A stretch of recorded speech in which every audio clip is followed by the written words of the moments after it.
Watch what global oil markets do the moment a single missile crosses a border in the Middle East. They don't wait for casualty reports, diplomatic statements, or confirmed supply losses. They move sometimes within minutes, before the smoke has even settled over the target. That is not panic in the traditional sense.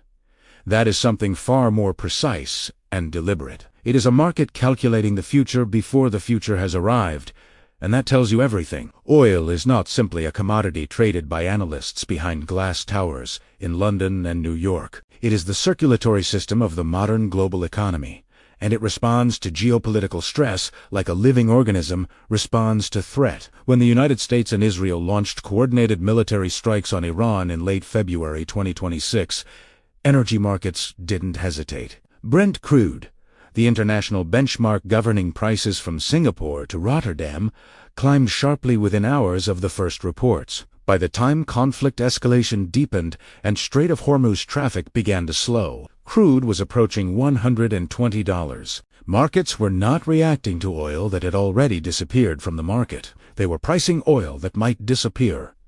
And that distinction is everything. Here is what most people never understand about energy markets. They price fear of disruption.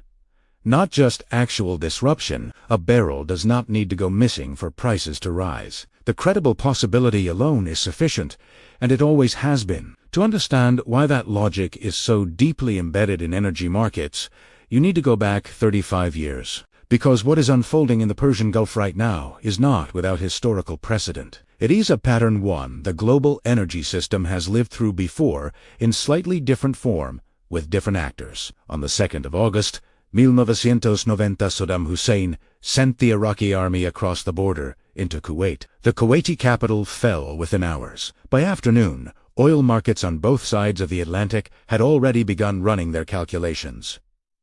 Kuwait was not simply a small Gulf emirate. It was producing roughly 2 million barrels of crude every single day. Combined with Iraq's existing output, the invasion instantly placed approximately 4.3 million barrels per day under direct military control. According to the U.S. Energy Information Administration's historical records, that combined supply disappearance was immediate and total.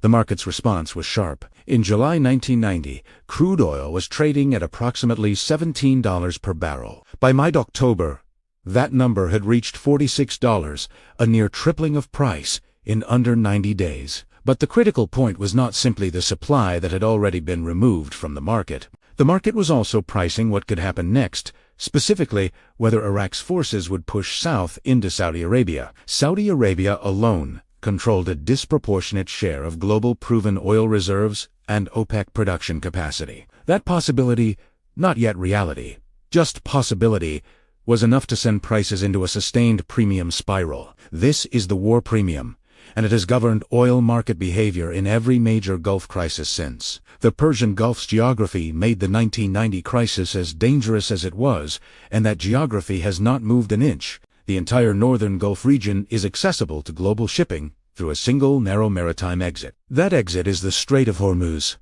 situated between Iran and Oman, measuring roughly 21 miles at its narrowest navigable point. In 1990, Saudi Arabia, Iraq, Kuwait, and the UAE together sat atop a staggering concentration of the world's exportable crude oil. There was no realistic substitute available at sufficient scale if that region's exports were meaningfully disrupted. The world learned this under genuine duress, because for months the supply was genuinely gone. What eventually brought prices back down was not diplomacy. It was a coordinated military campaign combined with emergency stockpile releases. When Operation Desert Storm launched in January 1991, the International Energy Agency coordinated emergency petroleum reserve releases to stabilize supply. And markets, sensing a rapid coalition victory, collapsed the war premium almost overnight. Crude oil fell from the upper 30s back below $25 in a matter of days. The psychology of energy markets proved as powerful as the physics of supply. When traders believe disruption will be short,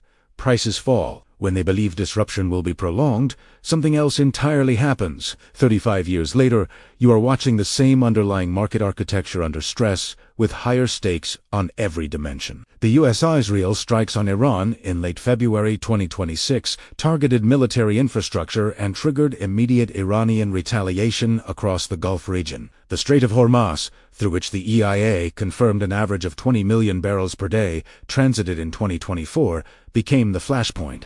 That 20 million barrels represents approximately 20% of all global petroleum liquids consumed each day, every day, anywhere on Earth. According to the IEA, the strait also carries roughly 20% of global liquefied natural gas trade, primarily originating from Qatar. Iraq, Kuwait, Qatar, and Bahrain have no meaningful alternative export routes if the strait is disrupted or effectively closed. The EIA estimates that Saudi and UAE bypass pipeline capacity combined covers only around 2.6 million barrels per day. The strait itself carries 20 million. That gap between what can be rerouted and what actually flows through is the size of the vulnerability. The war premium that appeared in 1990 has returned in 2026, operating by the same market logic on a larger global stage. The structural parallels between the two crises are precise enough to be genuinely unsettling when you examine them side by side. In 1990, the market shock came from the physical removal of Iraqi and Kuwaiti production, 4.3 million barrels per day. Gone. In 2026, the shock came not from removed production but from threatened transit, 20 million barrels per day placed under risk. In both cases, governments immediately began consulting over emergency strategic petroleum reserve releases to signal supply continuity to panicking markets. In both crises, energy infrastructure stopped being purely economic. It became a strategic weapon. Iraq's forces set over 600 Kuwaiti oil wells ablaze on withdrawal. That was not incidental damage. That was deliberate leverage. In 2026, Iranian threats toward Gulf energy infrastructure served the same function, using the credible threat of supply destruction as negotiating power. Modern conflict increasingly targets energy logistics rather than territory, because controlling energy logistics means threatening every economy simultaneously. There are, however, real differences between 1990 and today, and they push the risk calculations in a more dangerous direction. The global oil supply base is more diversified today. American shale production has significantly reduced direct U.S. dependence on Gulf imports. These are genuine structural buffers that did not exist in 1990, and they matter. But the buffer on the other side of the ledger has shrunk considerably. In July 1990, before the invasion, OPEC held approximately 5.2 million barrels per day of spare production capacity as an emergency shock absorber. Today, that buffer is tighter and critically.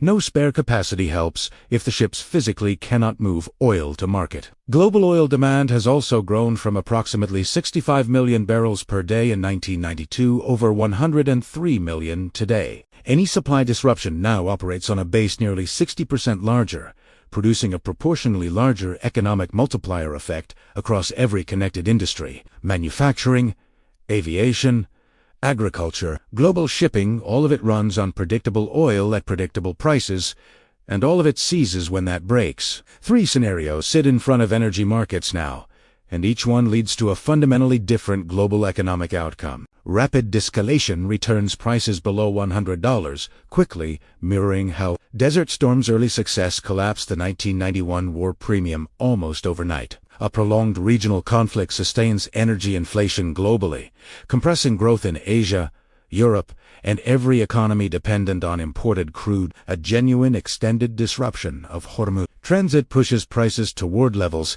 that structurally damage global supply chains well beyond any ceasefire timeline. Because here is what most analysis misses: the physical reopening of a waterway and the economic reopening of an energy market are not the same event. Insurance markets, shipping certifications, and tanker operator confidence take time to restore, sometimes months after the guns have gone quiet. The damage can outlast the conflict by a considerable margin, and the system has no mechanism to accelerate that recovery. Every major Middle Eastern conflict that touches energy infrastructure ends up rewriting the rules of how markets price risk for the next generation. The Gulf War didn't just cause a temporary oil shock. It hardened the architecture of strategic petroleum reserves and IEA emergency frameworks for decades. The current crisis will leave its own structural mark, whether through accelerated reserve building, renewed energy diversification, or reshaped shipping insurance frameworks. But none of that solves the underlying problem, because the underlying problem was never a particular conflict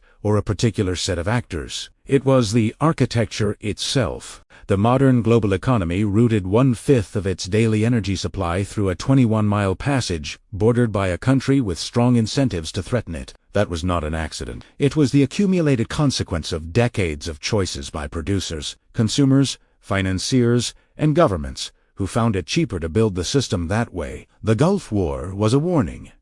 The years after it were a warning. Every war premium since has been a warning. Energy markets are not purely economic systems operating by the logic of supply and demand. They are geopolitical systems wearing the costume of commodity markets, and until that costume comes off, you will keep watching this same pattern repeat. The system was never designed to be resilient. It was designed to be profitable, and those two things have never been the same.